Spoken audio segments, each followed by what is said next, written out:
Culmina la edición número 70 de la Asamblea General de la Organización de Naciones Unidas en Nueva York.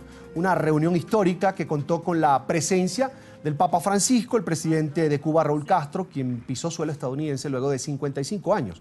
Otro hecho que marcó el evento fue que por primera vez se izó la bandera de Palestina en la sede de la ONU en Nueva York, luego de que a principios de septiembre se aceptara que los palestinos sumaran este símbolo patrio a la colección que ondea al frente del edificio de la organización.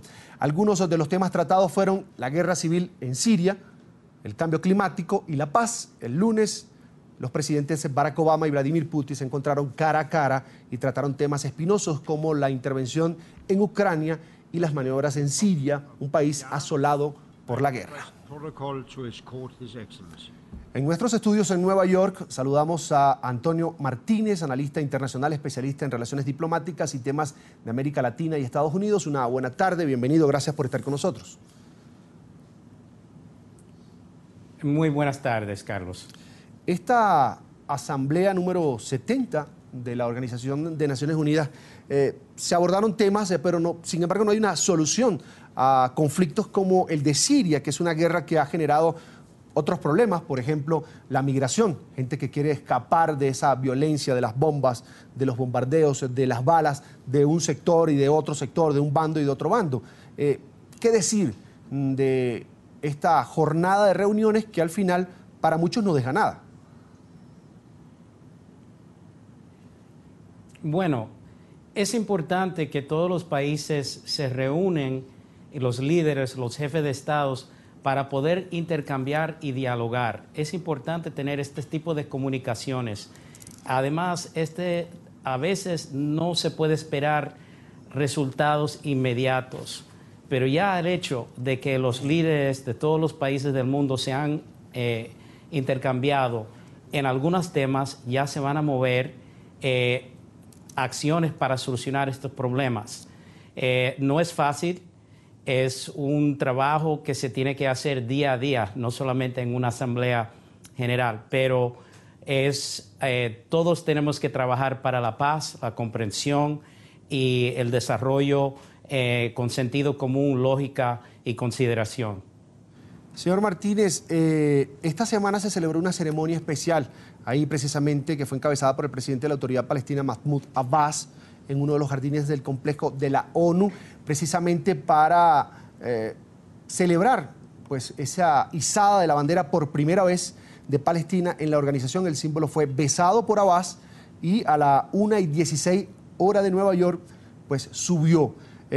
Aunque Palestina es un observador permanente en las Naciones Unidas, el 10 de septiembre se votó para que los palestinos y el Vaticano vieran su bandera ondeando al frente del edificio del organismo. Israel hizo oposición a esto. Uno de los 8 países que votó en contra de poner esta bandera allí, en ese lugar, consideró que el evento es un acto publicitario. ¿Es justicia?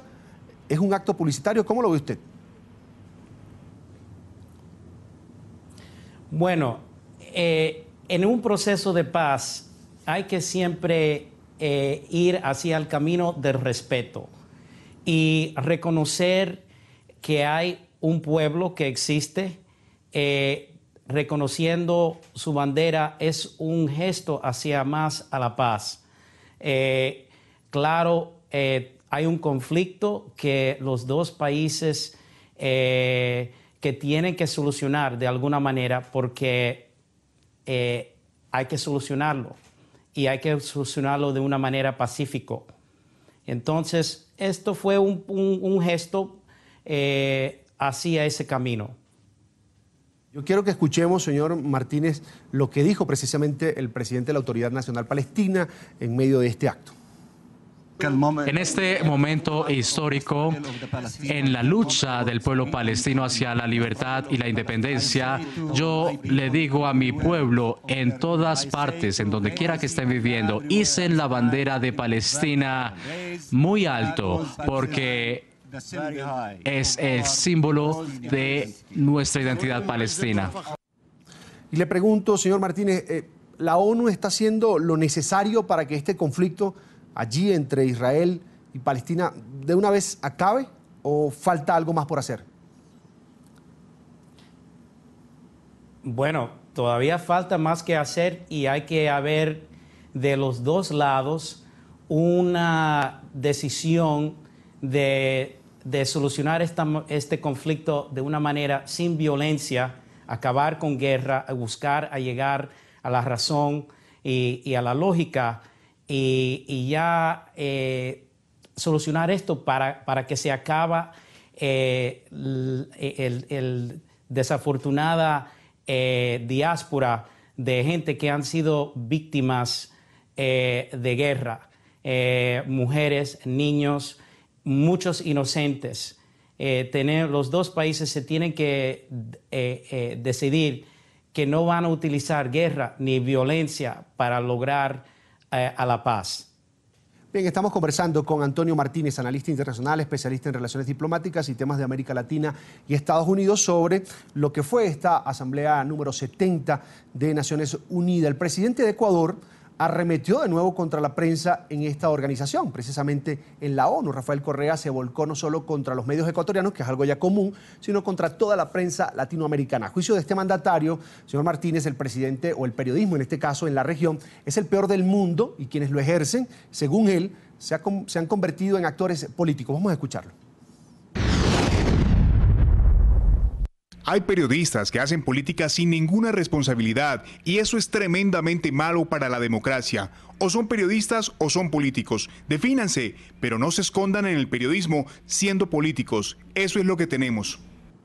Un presidente que se dice demócrata, que utiliza el foro de la Asamblea General de la ONU para hacer este tipo de aseveraciones. ¿Qué peligro ve usted para la democracia? Esto parece que no contribuye en nada. En el periodismo es importante distinguir y definir lo que son hechos, reportando los hechos, y lo que está expresando una opinión, de lo cual todos tenemos opiniones. Pero los hechos son hechos.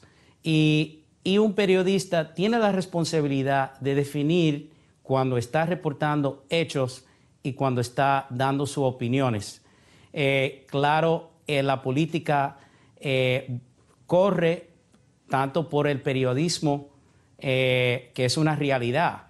Entonces, la experiencia de la democracia aquí en Estados Unidos es que la libertad de la prensa es un valor que nos ha ayudado a ser un país más libre y hemos tenido más desarrollo a través de eso, porque la prensa tiene el poder de llamar la atención a los hechos de la verdad y llamar la conciencia del público de problemas que están pasando. Ahora, señor Martínez, ¿es función de un presidente hacer este tipo de evaluaciones, quizás ponerle filtros a los medios de comunicación, incluso a los periodistas, que ya los tilda de ser actores políticos? A ningún mandatario le gusta cuando le están criticando. Siempre quieren cuando le están hablando bien. Y es parte de la dinámica que existe del periodismo libre con el gobierno. Bien, voy a cambiar de tema, de tantos que se hablaron allí en la Asamblea General de la Organización de Naciones Unidas. El presidente de Colombia, Juan Manuel Santos, precisamente abordó el proceso de paz que adelanta con las FARC y el punto precisamente polémico que acordaron en la mesa de negociaciones de La Habana sobre justicia transicional. Vamos a escuchar al presidente Santos. Porque la paz es una misión difícil, pero no imposible. La paz es algo más que el fruto de un proceso político, social o económico. La paz es sobre todo un proceso de transformación cultural colectiva que comienza con un cambio espiritual individual. Todas las apuestas del presidente Santos a nivel político, por supuesto, en este proceso de paz con el grupo de las FARC. ¿Qué decir del apoyo que ha tenido y de lo que hasta ahora se ha logrado en esa mesa de diálogos que se ha desarrollado en La Habana? Bueno, yo pienso que es bueno, ha sido un trabajo bien difícil este proceso de paz. Hay personas que tienen duda, hay personas que son muy optimistas, pero lo más importante es, como dijo el famoso cantor de los Beatles, John Lennon, vamos a dar la paz una oportunidad. Entonces, yo creo que Colombia está en un puesto muy importante porque está a borde de llegar a una expansión grande económicamente. Es un país que puede atraer mucha inversión y desarrollo con un pueblo bastante educado, avanzado, y hay que darle esta oportunidad. No es fácil. El presidente Santos merece su oportunidad como jefe de Estado elegido a llegar a este proceso de paz. Estamos conversando con Antonio Martínez, experto en temas de América Latina y Estados Unidos, por supuesto, sobre lo que deja esta Asamblea General de la Organización de Naciones Unidas. La presidenta de Brasil tuvo una propuesta en su intervención. Dilma Rousseff solicitó una ampliación del Consejo de Seguridad, tanto en la categoría de miembros permanentes como en la de no permanentes. También se refirió a la justicia y a la libertad de prensa como anhelos fundamentales en su país. Lo invito a que la escuchemos. Queremos un país en donde los gobernantes se comporten rigurosamente según sus atribuciones, sin ceder a los excesos, en donde los jueces juzguen con libertad e imparcialidad, sin presiones de cualquier naturaleza y desligados de pasiones políticas o partidarias, jamás transigiendo con la presunción de inocencia de cualquier ciudadano. Queremos un país que ante la lucha de ideas se hable de civilidad y respeto. Queremos un país en donde la libertad de prensa sea una de las bases de la opinión. Señor Martínez, comienzo por lo último. Justicia y libertad de los juzgadores, de los jueces, quienes están en el Poder Judicial, pero vemos que es como una especie de enfermedad en progreso, que en gobiernos o en países donde gobierna la izquierda, pues se toma de la mano el Ejecutivo con el Poder Judicial. ¿A qué se debe esta reflexión entonces de la presidenta Dilma Rousseff cuando varios de sus aliados, precisamente en sus países, le voy a poner solo un ejemplo, Venezuela, se denuncia este tipo de situación? El poder que tiene el Ejecutivo sobre el Poder Judicial. Bueno, hay que llevarse primero en el contexto de que el enemigo de un gobierno de gobernación eficiente y de cualquier gobierno es la corrupción. Y es imprescindible de que existe éticas para la conducta y el ejercicio del poder. Entonces, en Brasil están enfrentando una crisis porque han revelado bastante corrupción que está amenazando el mandato de la presidenta Rousseff, que ella se encuentra en una situación que tiene que responder ya como ella está respondiendo. Pero es un problema bastante por todo el planeta, el problema de la corrupción junto al gobierno. Los enfrentamos aquí en Estados Unidos y es común en casi todos los países del mundo. Entonces, es bueno que ella está haciendo esa gestión de enfrentar esta enfermedad que pone en riesgo lo que significa gobierno para un pueblo, no importa que sea Brasil o otros países. Necesitamos ese tipo de ética Perdón. Le escucho, discúlpeme, le escucho. Necesitamos esa conciencia despierta. Desafortunadamente viene a través de situaciones vergonzosos y trágicos, como estamos viendo lo que ha pasado en Brasil. Dilma Rousseff también hizo una propuesta o una petición, una ampliación del Consejo de Seguridad, que creo que es el organismo más importante, más llamativo de la Organización de Naciones Unidas. ¿Es posible, es viable? Bueno, si no se ofrece la idea y no hace un esfuerzo, no vamos a saber. Hay que hacer el intento. Siempre tenemos, yo creo que un jefe de Estado y todos los países tienen que hacer esos esfuerzos para enfrentar y tratar creativamente, solucionar los problemas que enfrenta. Y además, en un sede como la ONU, están buscando los jefes de estados una audiencia donde pueden compartir e intercambiar las experiencias de los diferentes países. Estamos siempre en un proceso de desarrollo. No puedo criticar ese esfuerzo porque pienso que lo que la presidenta Rousseff está haciendo es algo positivo. Ahora veremos. Ahora siempre cuando hay muchas buenas ideas, todo depende en si se aplica y se pone en práctica lo que se estaba proponiendo. Ahora, pasemos a otro tema, la guerra en Siria. Ban Ki-moon, secretario general de la ONU, pidió a la comunidad internacional unirse y alcanzar compromisos serios, concretos para detener la guerra en Siria con el fin de frenar a grupos yihadistas como el autodenominado Estado Islámico. Vamos a escucharlo.